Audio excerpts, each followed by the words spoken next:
Զորավար Սեպով պատմաքաղաքական վերլուծական կենտրոնում շարունակում ենք մեր քննարկումների շարքը։ Բարև ձեզ։ Պարոն Ներսիսյան, թերևս այսօր հայոց ցեղասպանության, հերթական տարելիցի օրը քննարկենք այն գլխավոր հիմնական պատճառները, որոնք տեղի են ունեցել, որոնց պատճառով ավելի շուտ տեղի են ունեցել հայոց ցեղասպանությունը, քանի որ ամեն տարի մենք խոսում ենք, քննարկում ենք այս հիմնախնդիրը ոչ միայն մենք, այլև ամբողջ Հայաստանի Հանրապետությունում, մեր Սփյուռքում, ողջ աշխարհում տարբեր պետության ներկայացուցիչներ, բայց փաստացի կերպով ի վերջո չեն կարողանում հասկանալ, թե ինչը դարձավ այն հիմնական դրդապատճառը, ինչի արդյունքում տեղի ունեցան այդ կոտորածները։ Դրանք մենք բացառապես տրամաբանենք երիտթուրքերի գաղափարական, այդ սկզբունքայնությամբ, թե ինչ որ այլ հիմնապատճառներ եւս գոյություն ունեն։ Հայոց ցեղասպանության խնդրին ամեն մի անդրադարձում կա երկու մոտեցում պատճառների ճշգրտման նպաստ։ Մեկը զգացմունքային մոտեցումն է, որը թույլ չի տալիս ըստիս, եւ դա իրոք այդպես է, որովհետեւ դու սառը դատելով ամբողջ պատմական իրողությունները իմի բերելով վերհանես պատճառները 20-րդ դարի այդ աննախադեպ եղեռնագործության ու այդ պատճառներից դասեր քաղես, որպեսզի հետագայում դա չկրկնվի։ Փոքր առաջ անցնելով ասեմ, որ այդ պատճառների ոչ համակողմանի լույս հանումը, ավելի ճիշտ այդ պատճառների ոչ հանգամանալից վերհանումը նպաստեց, որ երեք մյուս օրը փաստացի այդ ինչ որ տեղ ունեցավ առաջին համաշխարհային պատերազմի տարիներին Արցախի հետ կապված կրկնվեց, այսինքն Արցախի հետ կապված մի իրադարձություն էր, որը ցեղասպանության բաղադրամասերից մեկն է, այսինքն էթնիկ զտումը։ Ուրեմն դա այն է, որ զգացմունքային ձևով ենք մենք մոտենում այս խնդրին եւ ցավոք սրտի հիմա էլ օրինակ 3 խորհրդանի այդ ամբողջ բանավեճ կռիվը, որը տեղ ունեցավ մի ցեղասպանության ուրեմն մասին քրեականացման մի հոդվածի օրենք դարձնելու, չէ, քննարկման ժամանակ այստեղ գոյություն ունի զգացմունքը, որովհետեւ նախ ցեղասպանությունը ոչ մեկը չի կարող շղթել։ Ցեղասպանությունը իրենք թուրքերն են ընդունել 1918-20 թվականներին եւ դատավարություններ են արել, այն ժամանակ իհարկե ցեղասպանություն բառը չկար, իրանք ասում են համատարած մեծ կոտորածներ եւ մարդկանց են կախել այդ երիտթուրքերից, էլի։ Զգացմունքային կողմը նշանակում է, որ դու ցեղասպանությունը մենակ պատճառաբանում ես պանթուրքիզմով, որը ստիպել է թուրք առաջնորդներին, մասնավորապես եթե վերաբերում է 15 թվականից սկսված ցեղասպանությանը, որի ճանապարհին մենք էինք, թուրանական այդ պետության ճանապարհին մենք էինք, եւ մենք պետք է վերածվեինք, մեզ պետք է շարքից հանեն։ Սա պատճառ է իրոք, պանթուրքիզմը կար որպես պատճառ, բայց երբ որ մենք արդեն սառը դատողությամբ ենք առաջնորդվում, դա մի պատճառն է, որովհետև ցեղասպանության պատճառները դու չպետք է որոնես հենց տվյալ ցեղասպանության ժամանակ։ Դա մեզ տանում է շատ ավելի հեռուն 19-րդ դարի սկիզբը իշխանել տարօրինակնչի, երբ որ սկսվեցին ռուս-թուրքական պատերազմները Արևմտյան Հայաստանին տիրելու համար, մեր հասկացողությամբ Արևմտյան Հայաստանին։ Հիմա այդ ժամանակ ինչ տեղ ունեցավ։ Ռուսական գաղտնի գործակալները միշտ էլ քրիստոնյա ժողովրդի տվյալ դեպքում հայերի ցավը շահարկելով հետամուտ են եղել իրենց քաղաքական նպատակների իրականացմանը եւ տվյալ դեպքում հայ ժողովրդին փորձել են ինչ-ինչ անձանց միջոցով նաեւ հայ ուրեմն լծել իրենց քաղաքական կարգին։ Արդյունքում, երբ որ նրանք սկսել են պատերազմ թուրքերի դեմ, ասենք 1806-ից 12 թվականներ, 1826-28 թվականներ, 1877-78 թվականներ, այսպես շարունակ մինչև առաջին համաշխարհային պատերազմը, ուրեմն եւ հայերը միամտաբար խառնվել են այդ երկու մեծ տերությունների անկախ այն հանգամանքից, որ Թուրքիան թույլ պետություններ է ժամանակ կռվին, այսինքն, բայց եթե դու ինքդ երկու տերություններ կռվում են քո պատկես պատմականորեն ուրեմն պատկանած տերությունը իրենց միջև կիսելու համար կամ մեկից առնելու համար թուրքերից գրավելու համար դու այստեղ պետք է լուրջ հաշվեկշռի ենթարկես այն հանգամանքը թե ով է հնարավոր որ այդ պատերազմի ժամանակ հաղթի այսինքն կարող է թուրքերն են հաղթում օրինակ չէ օրինակ կամ ասենք Թուրքիայի պարտությունը ինչի կարող է հանգեցնել արևմուտքի միջամտությանը հոգու Թուրքիա եւ այդպես էլ եղավ այսինքն այստեղից թուրքերը փորձեցին մեզ նայել որպես անվստահելի տարի ես սրանով չեմ ուզում են տպավորությունը թողեմ որ մեր այս սխալները նպաստեցին որ մեզ կոտորեին որովհետեւ ի վերջո մենք լինելով այդ պատմական տարածքի բնիկ մրջունը մենք իրավունք ունեինք դնելու այդ տարածքի ազատագրման խնդիր բայց այստեղ հարցը նրանում է թե դու ինչպես ես վերլուծում մեծ տերությունների քաղաքական շահերը բախումները այս տարածաշրջանում եւ ում քաղաքական կարգին ես լծվում մանավանդ որ քրիստոնեությունը դա քրիստոնյա լինելը քրիստոնյա մեծ պետության Ռուսաստանի համար առիթ է սոսկ որպեսզի ինքը ճշում գործադրի թուրքերի վրա արդյունքում երբ որ տեղի ունեցել էսի թվարկած պատերազմների ընթացքում մինչև Բերլինի կոնգրեսը 1877 թվականի պատերազմը արդյունքում երբ որ այս պատերազմներում թուրքերեն ռուսները հաղթել առաջ են գնացել իսկ 1877 թվերի պատերազմի ժամանակ կտրուկ մոտեցան Ադրիանապոլիսներ գրավեցին Սան Ստեֆանոյում նրանց կանգնացրեց Անգլիան Եվ այստեղից ծնվեց այդ հայկական հարց եզրույթը, ոչ թե հայկական հարցը, հայկական հարցը վաղուց էր ծնվել այլ եզրույթով, Հայաստանի ազատագրման հարց եւ անգլիացիները կանգնեցրին թուրքերին, չէ՞, մենք էլի տուժեցին, կարծը անցավ ռուսներին, հիմա այս բոլոր process-ներին հայերի մասնակցությունը արևմտահայերի ռուսական զորքերին կից կամավորական ջոկատների տեսքով պատերազմից հետո թուրքական կառավարության աչքին հայ տարին նկատում էին որպես ռումբ իրենց պետության հիմքերում դրված եւ հիմա հայերը որ մասնակցել են այս պատերազմներին ինչ պետք է անեն կամ ռուսների հետ պետք է նահանջեն կամ մնալով գրեն թուրք պետության ուրեմն եւ քրդերի մյուսների ուրեմն չարաշահումների հարստահարությունների կոտորածների, ջարդերի արդյունքները։ Հիմնական պատճառը սա էր, բայց ամբողջ հարցը նրանում է, որ մի անգամ եթե դու սխալվել ես, երկրորդ, երրորդ, չորրորդ անգամ դու չպետք է սխալվես։ Սա մեկ, ուրեմն երկրորդ պատճառը մեծ տերությունների հակասական քաղաքականությունն է, որը բխում է հենց այս առաջի պատճառից, որ ասենք նրանք թուրքերի հետ խնդիր ունեն, մի կողմը երբ որ հաղթում են, մի կողմը մեջտեղ է գալիս ի նպաստ թուրքերի, սկզբից արևմուտքն էր դանում ընդդեմ Ռուսաստանի, մենք մեջները խաղալիք էինք դարձել, հետո ասենք Ռուսաստանը դա արեց արդեն բոլշևիկյան հեղափոխությունից հետո ընդդեմ արևմուտքի դաշինք կնքեց քեմալականների հետ, արդյունքում նրա համար մեր խնդիրը ունեցավ չեմ ասում 10-րդական, 100-րդական, 1000-րդական նշանակություն, այսինքն նրանք իրենց խնդիրներին էին հետամուտ, իսկ մենք պետք է չեզոք մնալով, ինչպես հայ ազգային ազատագրական շարժման մեջ եղել է այդպիսի ուղի այդպիսի գաղափարախոսներ, որ մենք հանգիստ մեր հարցերը լուծենք, ոնց որ բալկանյան ժողովուրդները, այսինքն լուր նախապատրաստվել, զինվել, մինչև պահ հասունանա, ապստամբել։ Եվ երրորդ պատճառը հայ քաղաքական կուսակցությունների մինչև 1908 թվականը ներառյալ սխալ մարտավարություններ, որ ասենք հնչակյան կուսակցությունը օրինակի համար, ասենք ապստամբություն էր կազմակերպում Սասունում օրինակի համար, երբ որ Սասունը դրան պատրաստ չէր։ Իսկ դա անում են մեծ տերությունների միջամտության հույսով, երբ որ դա անում են դաշնակցության որոշ գործիչներ, դա նույնպես առիթ էր հանդիսանում Օսմանյան կայսրությանը, նախ Սուլտան Աբդուլհամիդին հայերին ջարդելու համար եւ ջարդերը պետք է ուրեմն բաժանել ցեղասպանությունը փուլերի, ուրեմն առաջին էթնիկ զտում, օրինակ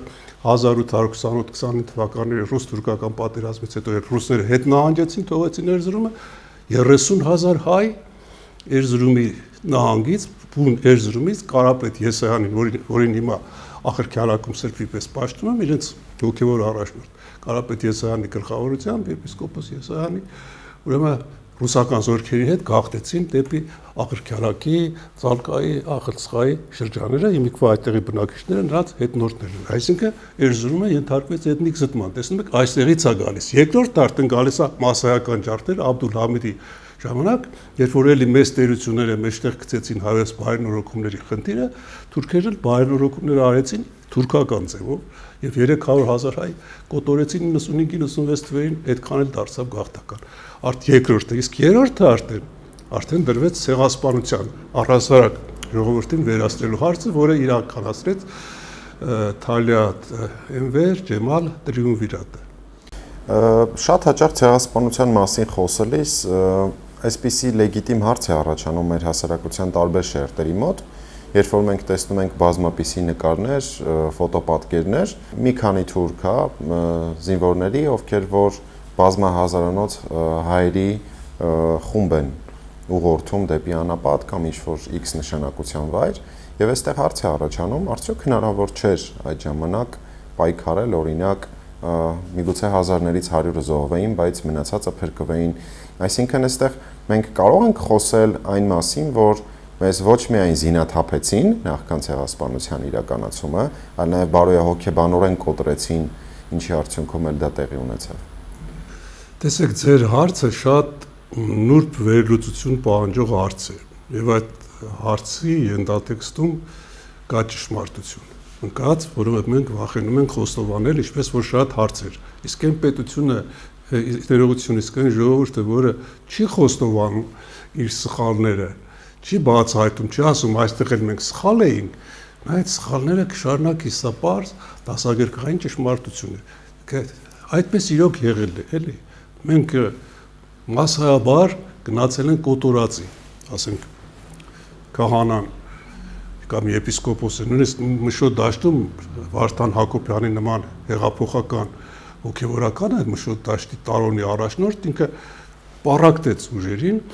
որ հնազանդվենք, որ միշտ կռվել էր Օսմանյան կայսրության դեմ, որ գնանք հնազանդվենք եւ նրանց բոլորին տարան կոտորեցին, ասենք, թե քիչ տեղեր օրինակ Սասունի, Զեյթունի նման էթերոսական, չէ, շրջանները գրեթե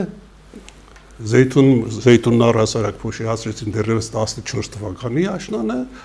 երբ որ Թուրքիան մտավ պատերազմի մեջ, տեսնում եք, մենք չենք խոսում Զեյթունի 14-15 թվերի ինքնապաշտպանության մասին, որովհետև չի եղել, չկա, վերացրեցին նախապես դեմը առան։ Հիմա ասենք, տեսեք, հիմա դա որտեղից է գալիս, որովհետև զինման աշխատանքները, որոնք արվել են մինչև 1908 թվականը, 8 թվականից հետո դադարեցվեցին եւ շատ տեղերում նույնիսկ իթիհատականների, որտեղ երիտթուրքեր որ ասում են, կան երիտթուրքական տարբեր կուսակցություններ, կոնկրետ այդ ժամանակ իթիհատականներն էին իշխանության, էլի, որոնք մտերիմ էին դաշնակցության հետ եւ նրանք համագործակցեցին Աբդուլ Համիդին գցելու առումով, տեսականորեն հիմքերը ստեղծեցին, բայց գործնականում Մակեդոնական բանակը 1908 թվականի հուլիսին շարժվեց դեպի Պոլիս եւ Աբդուլ Համիդին պահանջեց Էնվեր եւ Նուրի Փաշաների հրամանատարությամբ, ուրեմն եւ Աբդուլ Համիդից պահանջեց, որպեսզի Օսմանյան կայսրությունը հռչակի սահմանադրական միապետություն եւ այդ երեք կարգախոսները Հուրրիատ, Մուսաֆատ, Ադանատ, ֆրանսիական հեղափոխությունից վերցրած ազատություն, հավասարություն, եղբայրություն արդեն տարածվեց ողջ Օսմանյան կայսրության մեջ եւ դաշնակցություն կուսակցությունը մեծ հեղինակություն էր։ Հիմա հաճախ է, չէ՞, ասենք մենք խորհրդանում լսում ենք, երբեմն իհարկե շատ տհաճ է այդ խորհրդարանական վեճերը, երբ որ շատերը առանց պատմական փաստերի լուրջ իմացության, նույնիսկ իրենց կուսակցության պատմության էջերը լուրջ ուսումնասիրելով վեր են կենում ու այնպիսի հայտարարություններ են անում, որ հակասական վիճակ են ստեղծում բուն այդ կուսակցության հետ այդ շրջանում կատարված է, որովհետև տեսեք, իրոք դաշնակցություն կուսակցությունը ճիշտ էր, երբ որ իթիհատականների հետ գնաց համագործակցության եւ այդ ժամանակ բոլորն էին ողջունում թուրքական հեղաշրջումը, երիտթուրքական հեղաշրջումը եւ պատրիարքը եւ կաթողիկոսը եւ կուսակցությունները, ընդ որում հնչակյաներն էլ, նրանք էլ աղարարների կուսակցության հետ են դաշնակցել եւ մի ներկայացուցիչ ունեին խորհրդարանում, բայց հիմնականում դաշնակցություններ, որը եւ դաշնակցությունը ուներ 5 պատգամավոր Օսմանյան կայսրությունում, որովհետեւ այդ հեղափոխությունից հետո տեղի ունեցավ, հեղաշրջումից հետո տեղի ունեցավ ընտրություններ եւ բոլորը մասնակցեցին։ Հիմա այս իթիհատականները խորամանկորեն ցտում էին զինաթափել հայերին, դաշնակցությունը, որը ճիշտ ձևով գնացել էր իթիհատականների հետ Քայլինի վերջո Աբդուլ Համիդի առաջի ջարդարարի Կարմիր Սուլտանի ռեժիմը գցելը դա մեծ քայլ էր եւ դաշնակցության կուսակցության ամենաճիշտ քայլերից մեկն էր, որ պետք է գործակցել թուրքերի հետ, ընդդեմ թուրքերի այս կամ այն ռեժիմի, որի համար հիմա քննադատվում է դաշնակցությունը, դրա մասին գիրքել է գրվում իդեատականների մասին Ջոն Կիրակոսյանն եւ այլն, մեղադրում են դաշնակցություն, բայց սա դաշնակցության պատմության ամենաճիշտ քայլերից մեկն էր եւ հիմա ասենք որ շատերը դաշնակցականներից չէ, ասում են որ թուրքերի հետ պետք չի ինչ որ հարաբերությունների գնալ եւ այլն, առաջինը դա դաշնակցությունն է դրան գնացել եւ արդյունավետ արդյունքում գցել են իդեատականներին, բայց դաշնակցությունը ինչ սխալ թույլ տվեց 1912 թվականին խզեց իր կապերը իդեատականների հետ, նորից մեծ տերությունների խայծը կուլ տվեց, իսկ իդեատականներին առիթ էր պետք, որ խզեն այդ ամեն ինչ այդ հարաբերությունները այդ հեղափոխական մյուս կարգախոսներից հեռանան եւ նորից ստեղծեն բռնապետություն, որի արդյունքում մենք զո գնացինք եւ տասնյակ հազարավոր միլիոնավոր մարդիկ այսպես գնացին անտեղի կոտորվեցին եւ մենք կարողացանք ընդամենը մի քանի տեղ ինքնապաշտպանական կռիվներ կազմակերպել, որոնք հիմնականում ավարտվեցին պարտությամբ եւ երկու ինքնապաշտպանական կռիվ է եղել, որ մենք հաղթել ենք։ Ապա Վանում այս օրերին, մայիսի 6 ապրիլի 6-ից, երբ Արամ Մանուկյանի գլխավորությամբ կռվում էին եւ այստեղ ասան ռուսական զորքերը եւ առաջին դրոյի կամավորական գումարտակը մտավ Վան եւ հռչակվեց Վանի նահանգապետությունը, որը 72 օրվա կյանք ունեցավ, որովհետեւ ռուսներին ձեռք չէր տալիս, հետո դրանք կազմալուծեցին եւ մեկ էլ Մուսալերում, երբ որ ծովից նկատեցին մուսալերցիների բարձրած սպիտակ դրոշը, ֆրանսիացիները եւ այդ նավերը եկան, կրակեցին, ռմբակոծեցին լեռը եւ հայերին նստացնելով նավերը տան դեպի Եգիպտոս։ Այսինքն իսկ մյուս տեղերը մենք կոտորվեցինք, Սասունն ու Մուշ հերոսական շրջանները կոտորվեցին, Զեյթունը կոտորվեց։ Այս սխալը դրանում էր, այսինքն այդ սխալի պատճառով էր նաև, որ մենք, որ 80-ական թվականների կեսից ապավինել էինք զենքին, հավատացինք այդ կարգախոսներին։ Իսկ նրանց հետ դաշինքի գնալը, ել եմ կրկնում, ճիշտ էր, պետք է նրանց հետ լեզու գնալ եւ էլի չխախտել չեզոքությունը եւ դաշնակցություն կուսակցությունը իր 1914 թվականի ամռանը կայացած 8-րդ ընդհանուր ժողովում լրիվ ճիշտ որոշում է կայացրել, որ եթե ուրեմն Ռուսաստանը եւ Թուրքիան մտնեն պատերազմել, հայերը պետք է մնան չեզոք։ Իսկ թուրքերը եկան Էրզրում հայերի ջարդարներից, ջարդարական ծրագրերի հեղինակներից Բեհայեդի Շաքիրը, հետո Նաջիբը եկան առաջարկեցին, թե եկեք կամավորական շարժում սկսեք թուրքական բանակներինքից, բոլորը մերժեցին, նրանք խորհուրդ տվեցին թուրքերին մնալ չեզոք։ Մենակ մի հոգի Ռուբեն Տերմինասյանը վեր կացավ, առաջարկեց, որ գնանք այս նրանց առաջարկին, նրա վրա ծիծաղեցին, բայց դա թույլ էր տալիս, որ արևմտահայերը զինվեին, տեսեք ոնց իսկ արևմտահայերը այդ ընդհանուր համագումարից հետո ներողություն արևելա դաշնակցության ղեկավարներ, որ վերադարձան Թիֆլիս, արդեն ցարական մութ ձեռքը ախրանական այնպես էր աշխատել, սկսել էր կամավորական շարժում։ Հիմա արևմտահայերը միանում են ռուսական զորքին, կռվում են թուրքերի դեմ։ Սա էլ գազազացնում էր թուրքերին։ Ես չեմ ասում, որ սա պատճառ էր, բայց սա լուրջ առիթ էր, որ նրանք, ասենք, Սարյաղամիշի ճակատամարտից հետո են ուրեմն երբ որ հանդիպում է փախուստի ժամանակ իրեն փրկեցին հայերը Սեբաստիայի Մուրադին, ասում է դուք պետք է պատասխան տաք, որովհետև այնտեղ կռվում էին ռուսական բանակներին կից հայկական կամավորները Դրոյի, Քերու, Վարդանի,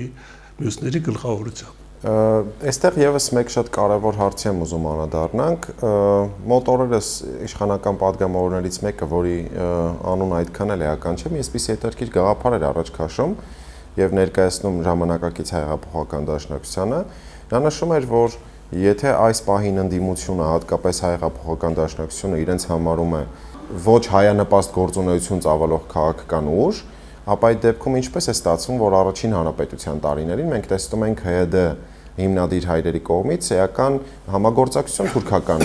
հանրապետության հետ։ Տեսեք, այստեղ ես ցիտեմ, որպեսզի ճիշտ լինի, խոսքը 1918 թվականի հունիսի 4-ին հայոց ցեղասպանությունից ընդամենը 3 տարի անց Դաշնակցությունը Թուրքիայի հետ կնքում է հաշտության պայմանագիր, պայմանագրի վերնագիրն էլ հաշտության եւ բարեկամության պայմանագիր Օսմանյան կայսրության, կառավարության եւ Հայաստանի ղեկավարության միջև։ իդեմս Հովանես Քաջազնունու եւ Ալեքսանդր Խատիսյանի։ Եվ իհարկե երկրորդը ցեղասպանությունից ընդամենը 6 տարի անց 1921 թվականին Դաշնակցական առաջին հանրապետության վարչապետ Սիմոն Վրացյանը հեռագիր է ուղարկում Անկարա, որտեղ ասում է, որ Հայաստանը ձգտում է խաղաղ եւ բարեկամական հարաբերություններ թուրքերի հետ։ Հիմա մենք այստեղ փաստացի գրեթե պատմությունը կրկնվելու հատկություն ունի։ Նույն վիճակն է, ինչ որ այսօր քաղաքացիական պայմանագիրն է փորձում իրականացնել։ Ինչ է ստացվում այստեղ, մենք նույն հիմնախնդիրը երկակի ենք հասկանում, թե ընդհանրապես քաղաքական սակարկման միջոց է դարձել այս ցեղասպանությունը։ Հիմա տեսեք դրանցից էր հիշատակած, որը կարծեմ խմբակցության ղեկավար Կոնջորյանն էր ելույթի մեջ ուրեմն շեշտում, ուրեմն դա առաջինը վերաբերվում է Բաթումի պայմանագրին, երբ որ փաստորեն թուրքերը առաջինը թուրքերի հետ քանի որ բանակցություն էր գնում Բաթումում, իսկ մինչև Բաթումը Տրապիզոնի բանակցություններ էր եղել, այդ ժամանակ հայերը, վրացիները եւ թաթարները, այսինքն ներկայիս ազերիները մի ընդհանուր պետություն էին կազմել հանձին Անդրկովկասյան կոմիսարիատի եւ հետո Սեյմի, այդպես էր կոչվում, եւ նրանք բանակցություն էին վարում թուրքերի հետ հանուն հաշտության եւ ուրեմն խաղաղ հարաբերությունի դրացիական հարաբերությունների։ Հիմա այս Տրապիզոնի բանակցությունները ցախողվեցին, որովհետեւ վրացիները չուզեցին, քանի որ չուզեցին թուրքական պայմաններ ընդունել, որովհետեւ թուրքական կողմը բանակցությունների հիմքում դնում էր Բրեստ-Լիտովսկի պայմանագրի դրույթների համապատասխան սահմանները պայմանագիր կնքելու հարցը, որով Բաթումը, ինչպես նաև Կարսը Արդահանը պետք է անցներ Թուրքիային, իսկ վրացիները ծանր էին տանում, որ Բաթումը պետք է անցնի Թուրքիային, եւ նրանք հետ եկան Տրապիզոնից, հետո Բաթումում պարակտվեց այս երեք ժողովուրդների, այսպես ասած, դաշնակցությունը, դաշնակցային պետությունը, Անդրկովկասյան Սեյմը, որովհետև վրացիները գերմանացիների հետ գաղտնի պայմանագիր կնքեցին, որով ապահովում էին թուրքական արշավանքը, այդ ժամանակ սկսվել էր 18 թվականի, քանի որ ռուսական զորքերը բոլշևիկյան հեղաշրջման կարգախոսներով հետ էին քաշվել, որոնք գրավել էին Արևմտյան Հայաստանի մեծ մասը եւ Տրապիզոնից մինչեւ ուրեմն Ուրմիոլիչ ցկվում է ռուսական ռազմաճակատային գիծը։ Հիմա նրանք առաջ են գալիս, հայերը չեն գնում կռվեն, հայերն էլ են փախնում, իսկ Արևմտյան Հայաստանը դատարկված է։ Մեծամասամբ հայերից չեն գնում հիմա կամավորներ, ռուսները թողել են միլիարդների արժողությամբ զենք զինամթեր, մի քանիսն են միայն կռվում։ Օրինակ մեկը Սեպուհը, Մուրադը, Սմբատը եւ այլն, դա այլ հարց է, շատ տարողունակ հարց է, հիմա ուղղակի ձեր հարցին պատասխանեմ, շատ չշեղվեմ էլի։ Հիմա վրացիները կնքելով փոթի պայմանագիրը գերմանացիների հետ, որոնք թուրքերի դաշնակիցներ էին, իրենց ապահովեցին։ Թաթարները բան չունեին վախենալու թուրքերից, որովհետև իրենց ցեղակից ժողովուրդն է գալիս, որ Կովկասը տիրի, չէ՞։ Իսկ այստեղ հայերը մնում են մենակ, որովհետև նրանք ապավինել են մենակ ռուսներին էլ գնում են։ Եվ այս ամենի արդյունքում բնականաբար հայերը ստիպված ապավինելով իրենց ուժերին կռվեցին, ուրեմն Սեպուհը եւ Մուրադը մեկը Բայբուրթից, մյուսը Երզնկայից 2-3 ամիս պահեցին քիչ ուժերով, դավաճանությունն իշխում էր հայերի մեջ, թալանը, ամեն ինչ, անտերություն եւ այլն, պահեցին մինչեւ Էրզրում եւ Արամը այստեղ կազմակերպեց պետության հիմքերը դրեց, Հայաստանի Հանրապետության հիմքերը դրեց եւ տեղ ունեցան մայիսյան հերոսամարտերը, Սարդարաբադ, Բաշաբարան, Ղարաքիլիսա։ Այդ ժամանակ Բաթումում էր բանակցությունները, վրացիները իրենց հռչակեցին անկախ, թաթարները իրենց հռչակեցին անկախ եւ հայերը վախվորած հետ եկան Թիֆլիս, քննարկեցին 18 մայիսի 28-ին ընդունեցին այսպես է գրված հայոց ազգային խորհուրդը, ժամանակ քաղաքական մարմինը հայեր, իրեն հայտարարում է հայկական գավառների միակ իշխանություն, հետ գնացին եւ Խատիսյանը ստորագրեց այս Բաթումի պայմանագիրը, որով սխալ է, որ ասում են Բաթումի պայմանագիրը խայտառակ էր, 8-ից 12000 քառակուսի կիլոմետր էր, որովհետեւ Բաթումի պայմանագրով միայն հստակ են հայ թուրքական ուրեմն սահմանը վրացիների ու ադրբեջանցիների հետ սահմանային վեճերը հետո պետք է ստեղծվեն։ Ոնց է հիմա հաշվում սահմանները, էլի։ Հիմա Հիմա դա բնականաբար ճիշտ քայլ էր, այն ժամանակվա դաշնակցության ղեկավարները հասկացել էին, ինչպես նաև մի անգամ էլ հասկացան 1920 թվականին, որ պետք է լեզու գտնել թուրքերի հետ շուտ, ոչ թե տարվել Սևրի հաշտության պայմանագրով, քանի որ արդեն ակնհայտ էր, որ Սևրի հաշտության պայմանագիրը չի իրականանալու, որովհետև հենց նույն օրը ռուսները Թիֆլիսում հայերի հետ կնքեցին Ջամալյաններ Թիֆլիսի համաձայնագիրը, որով ռուսական Կարմիր բանակը պետք է ռազմակալեր Զանգեզուրը, Նախիջևանը եւ Ղարաբաղը։ Այսինքն արդեն ակնհայտ էր, որ չի իրականանալու Սևրի պայմանագիրը, որովհետեւ ռուսները եւ թուրքերը, որոնց ուղղված էր Սևրի պայմանագիրը, որոնց դեմ ուրեմն հայտարարել էին, որ չեն ճանաչելու որևէ պայմանագիր, որը ուղղված է իրենց դեմ, որը իր արտացոլումը գտավ 1921 թվականի մարտի 16-ի պայմանագրում։ Այսինքն դա նորմալ էր, դու պետք է գնաս նրանց հետ բանակցությունների, թեպետ դրան նպաստեցին Մայիսյան հերոսամարտերը։ Այսինքն մի բան, որը հիմիկվա առաջի դասն է հիմիկվա համար, որ դու նախ ապավինեցիր քո ուժերին, ոչ մեկը չկար, դու մենակ ես մնացել, կռվեցիր, թուրքերը քո հետ հաշվի նստան, ստորագրեցին պայմանագրը, եւ թուրքերը ճանաչեցին անկախությունը։ Դա մեծ բան էր։ Պատկերացնեք 600 տարվա կորստից հետո անկախություն։ Եվ չես հասկանում ինչի համար, հիմա ոմանք ասում են, որ Բաթումի պայմանագիրը խայտարակ պայմանագիր է։ Մենք ստիպված ենք այդ բանը անելու։ Սա մեկ, իսկ 21 թվի հետ որ ասում եք, էլի մեջ բերեցիք այդ։ Դա խոսքը վերաբերում է 21 թվականի փետրվարյան ապստամբությանը, որը տապալվեց հայ հեղկոմի դաժան իշխանությունը, հակահայ իշխանությունը, այդ ժամանակ հայերը մենակ էին, կռվում էին, նրանց ոչ մեկը չէր օգնում եւ Կարմիր բանակը ստվարացնելով իր ուժերը կամաց գրավում էր տարածքները։ Այդ ժամանակ Բրկության կոմիտեի նախագահ Սիմոն Վրացյանը հեռագիր է տալիս թուրքերին, այսինքն սա ուշացած հեռագիր էր, բայց ինքը ճար չուներ տվել է այդ հեռագիրը, այսինքն դաշնակցության ղեկավարներն էլ 18-20 թվականների պետականության փորձ չունեցող ղեկավարները իրենք մի սխալ էին թույլ տվել նախկինում, որ թուրքերի հետ պետք է ավելի նեղ սահմաններով բանակցեին, երբ որ թուրքերի տեղը նեղ էր, այ ոնց որ հիմա, երբ որ մենք հաղթող կողմ էինք 90-ական թվականներին անցած դարի, մենք ադրբեջանցիների հետ չգնացինք փոխզիջումային ձևով խաղաղության պայմանագրի, երբ որ մենք ուժեղ էինք, հիմա էլ տեսեք, հիմա էլ նրանք ուժեղ են, նույնը մեզ են ստիպում, բայց մենք հիմա շատ լավ, եթե թուրքերի հետ չփորձենք բանակցել խաղաղության պայմանագրի հասնել, նրբորեն գործել բոլորը միասին, որ դա է միակ ճիշտը, ոչ թե զգացմունքների վրա խաղալ, բայց ոնց թե մոռանանք մեր, բայց ով է ասում մոռացի, դու ոնց կարող ես մոռանալ։ Մեկը ես անձամբ, որ կարդում էի ցեղասպանության մասին այդ գրքերը, արխիվային նյութերը, գիտեմ ինչպես է սպանել Զորապին, Վարուժանին, որ մինչև սխալ ներկայացնում, շատերը վախենում էին ցեղասպանություն անունը տալ։ Եվ ես ինքս էլ այդ դրա կողմնակիցն եմ, որ հիմա տեսեք, գնալ նրան, որ աշխարհը ճանաչի ցեղասպանությունը, չէ, իշխանի տերություն, կարծեմ 31 տերություն ճանաչել է, դա բարոյական հաղթանակ է, դրանից քեզ ինչ օգուտ, պետության հարաբերությունը թուրքերի հետ վատանում է, ասում այ գնամ կճանաչեմ ցեղասպանությունը, մեր հարաբերությունը դրանով թուրքերի հետ վատանում է, որովհետև հայկական լոբինգը ինչի թուրքերի դեմ էր աշխատում, դա նախկինում ավելի շատ, այսինքն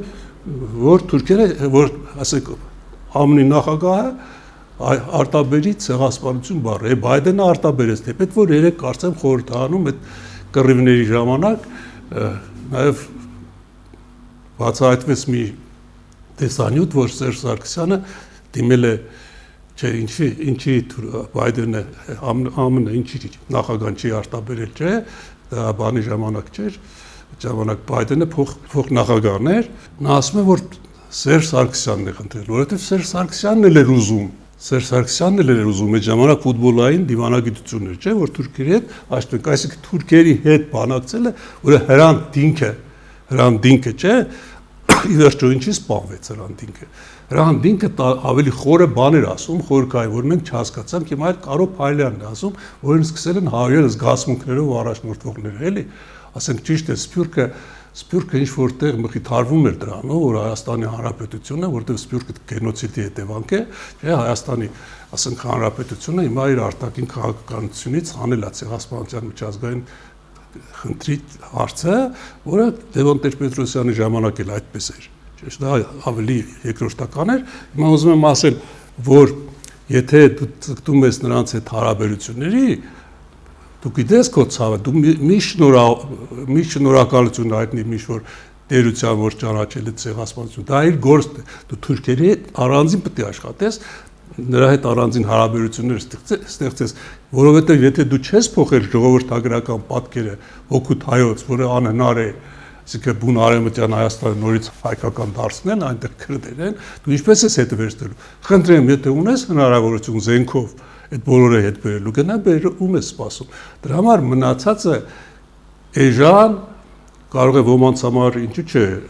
նաև իրոք իրենք այդպես են հասկանում, էլի, որ իրենք ճշմարիտ հայրենասիրությունը պահանջում է հայոյել թուրքերին, հայոյել, ինչքան ուզում եք հայոյել, հայոյանքը հեռու է քաղաքականությունից, հայոյանքը հեռու է դիվանագիտությունից։ Շնորհակալ եմ հարցազրույցի համար։ Կհանդիպենք հաջորդ շաբաթ։ Հաջողություն։